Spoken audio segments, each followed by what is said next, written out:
Have you ever felt that there is something more beyond what the eyes can see?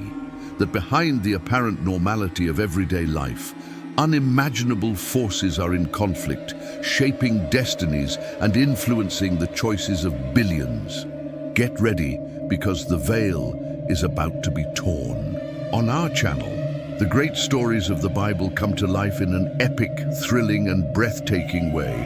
And today, we will dive into the depths of a mystery that has haunted humanity since before creation itself. The origin, the fall, and the dark influence of the fallen angels. This is not a mere legend, but a terrifyingly real truth that will redefine your understanding of existence. Imagine a time untouched, before pain and suffering, when the universe was a chorus of praise and divine harmony echoed in every star. God, in his incomprehensible majesty and infinite wisdom, created beings of pure light, with transcendent intelligence and a power that defies human understanding, the angels. They dwelled in the heavenly courts, serving the Creator in unmatched splendor, guarding his secrets and carrying out his commands. They numbered in the millions, billions of celestial beings, each with their own purpose, each with their own beauty, living in perfect communion with the Most High. But like a dark stain on the canvas of a divine masterpiece, celestial betrayal infiltrated this scene of glory, casting a shadow over creation itself. Imagine a cosmic coup of unimaginable proportions. A rebellion not in earthly kingdoms, but in the heavenly realms, within the very angelic hosts. The brightest and most majestic of these angels, Lucifer, whose name shone as light bearer or morning star, allowed the seed of pride to take root in his heart. He coveted God's throne, desiring to be like the Creator. The audacity of his ambition was so monumental that a third of the heavenly host, seduced by his rhetoric of self-sufficiency and power, joined him in this unthinkable insurrection. Heaven, once the stage of praise, became the battlefield of a primordial spiritual war. Their fall was not a mere isolated event. It reverberated throughout all creation, marking the beginning of a spiritual battle that for the vast majority of humanity remains invisible and misunderstood. The most terrifying truth is that this battle is already underway, and you, in your everyday life, may be right in the middle of it without even knowing. Throughout the centuries, legends and myths have become entangled with the truth about these beings. We promise to uncover what the Bible truly says about them, demystifying popular folklore and revealing a terrifyingly real panorama of the spiritual forces at work in our world. Imagine a thick veil, woven through centuries of deception and ignorance, now being torn away, exposing the raw, unfiltered truth, just like the veil of the temple in Jerusalem was torn in two at the moment of greatest revelation in history, opening the way to the divine presence. Prepare yourself for a journey that will challenge your perceptions and strengthen your faith. To understand the depth of the darkness that fell upon the cosmos, we must first grasp the magnitude of the light that was lost. Lucifer, in his original creation, was the epitome of divine perfection and beauty. The Bible, in Ezekiel 28:12-15 and Isaiah 14:12-15, describes him as a being of unmatched splendor, full of wisdom and perfect in beauty, adorned with every precious stone, walking among the fiery stones of God in Eden, the garden of God. He was not inherently evil. He was a masterpiece of divine creation. However, the seed of pride, the most insidious and devastating of temptations, took root in his perfect heart. The beauty and power he had been given became the fuel for an unrestrained ambition. The celestial conflict that followed was not a mere disagreement, but a direct and frontal attempt to usurp the throne of the Most High. Lucifer, in his insane arrogance, declared in his heart, "I will ascend to heaven. I will exalt my throne above the stars of God. I will sit on the mount of the assembly. I will ascend above the highest clouds, and I will be like the Most High. Isaiah 14:13-14. He did not merely desire to be like God, he sought to replace God. This bold rebellion dragged along a multitude of angels, a third of all the heavenly hosts, Revelation 12:4, who were seduced by his rhetoric of false freedom and power. Imagine the scene. Unshakable loyalty to God being tested, heaven in turmoil, as the angelic forces led by Michael clashed with the rebellious hordes of Lucifer, Revelation 12:17-9. The decision made by millions of angels in that moment sealed their eternal destinies, marking a turning point in the history of creation. The expulsion from heaven was the immediate and irrevocable condemnation of these rebellious angels. There was no forgiveness, no second chance. They were cast out from the presence of God, banished from the light and eternal glory. Revelation 12:9 declares that the great dragon was hurled down, that ancient serpent called the devil or Satan, who leads the whole world astray. He was hurled to the earth, and his angels with him. This expulsion was not merely a punishment, but an act of absolute divine justice, establishing a cosmic precedent against rebellion. We can draw a parallel to the expulsion from Eden, Genesis 3:23-24, but on an infinitely greater scale. Adam and Eve were driven from the presence of God for a sin of disobedience that brought physical death. Lucifer and his followers, on the other hand, were expelled from heaven itself for a sin of pride and rebellion that condemned them to eternal death and an irreversible fate. This event marked the beginning of a new and terrifying phase of the spiritual war, with the fallen angels now operating on a new battlefield, earth and humanity. The angelic fall was not confined to the heavens alone.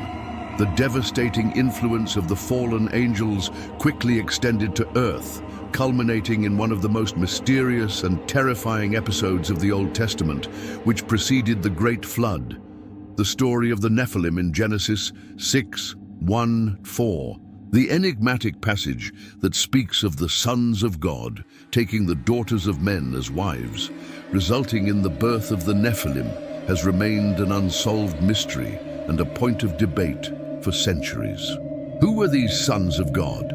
The most chilling interpretation, and the one that most closely aligns with both biblical and extra-biblical accounts, such as the Book of Enoch, referenced in Jude 1:14, is that they were fallen angels who, in their depravity and rebellion against divine laws, manifested physically and had sexual relations with human women. This profane union produced a hybrid offspring of giants, the Nephilim, meaning the fallen ones or giants, beings that were neither fully human nor fully spiritual, but an abomination that corrupted the very fabric of creation and the human bloodline.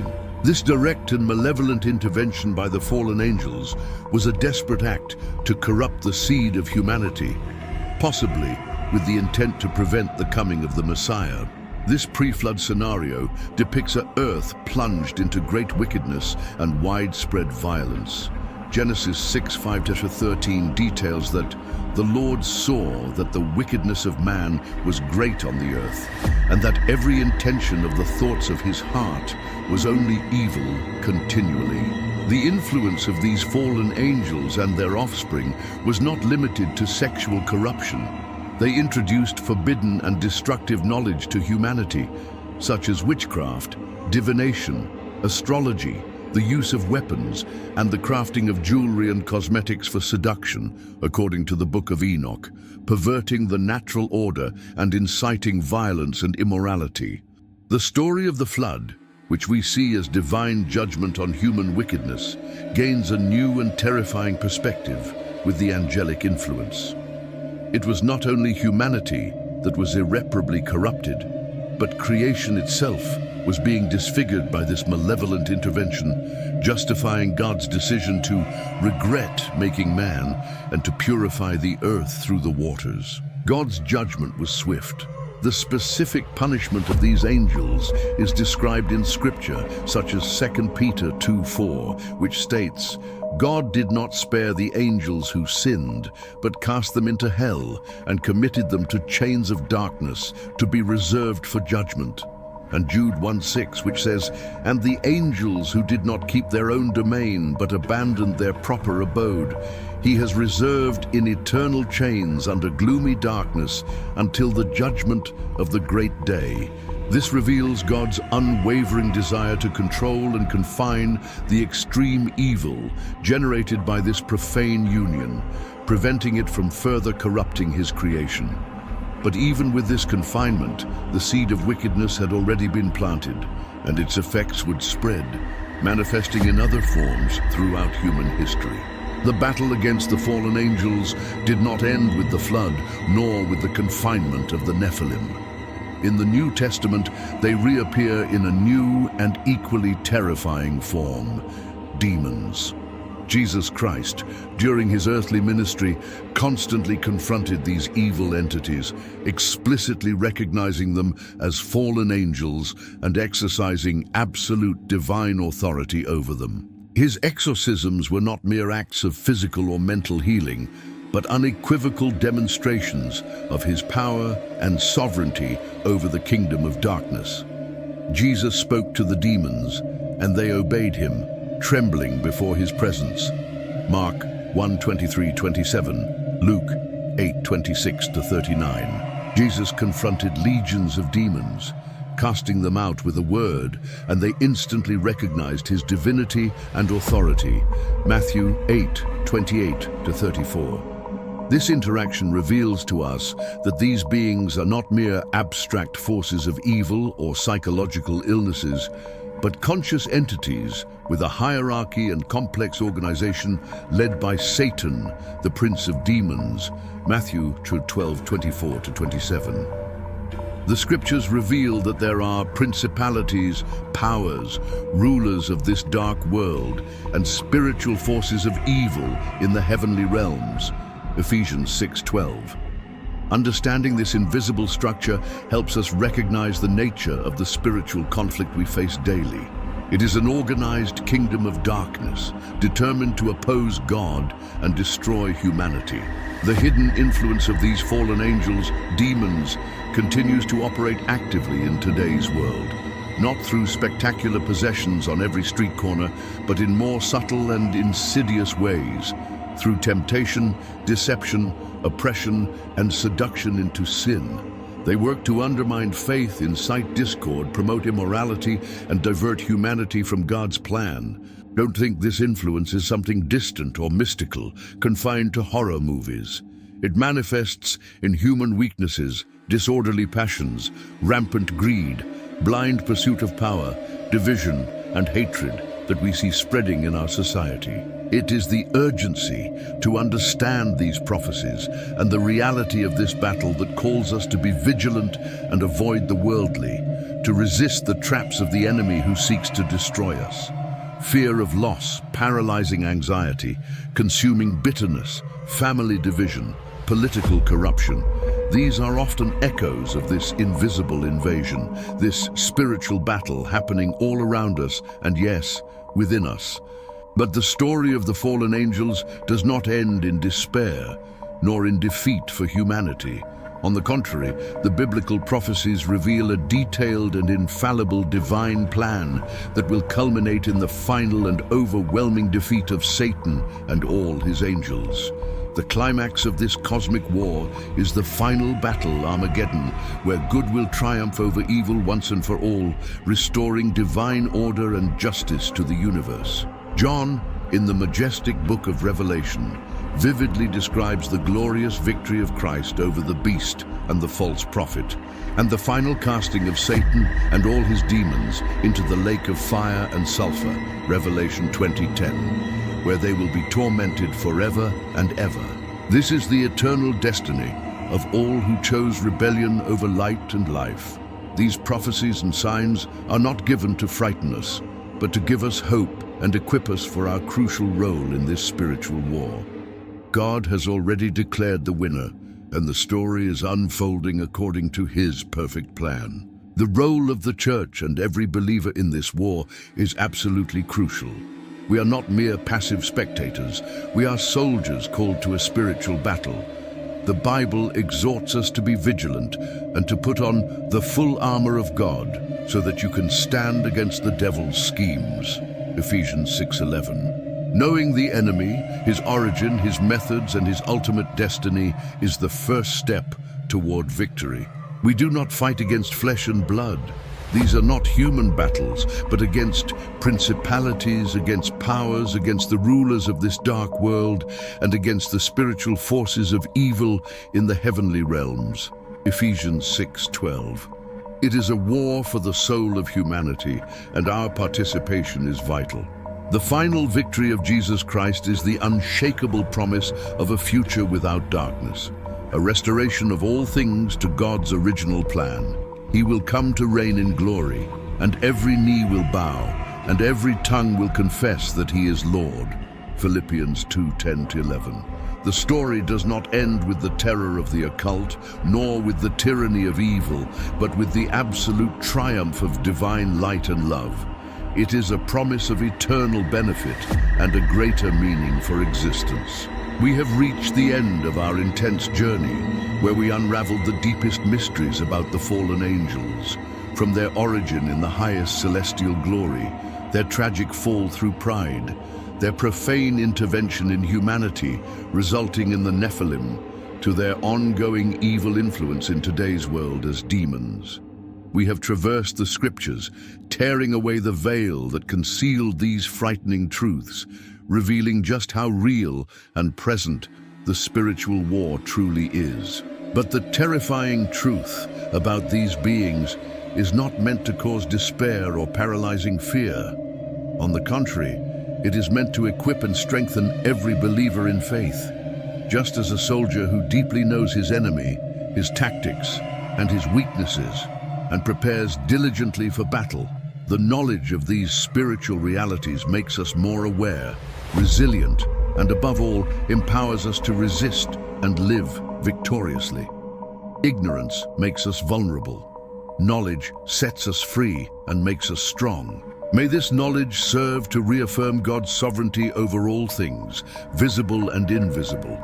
The story of the angelic rebellion and their condemnation is a testimony to divine justice and his infallible plan.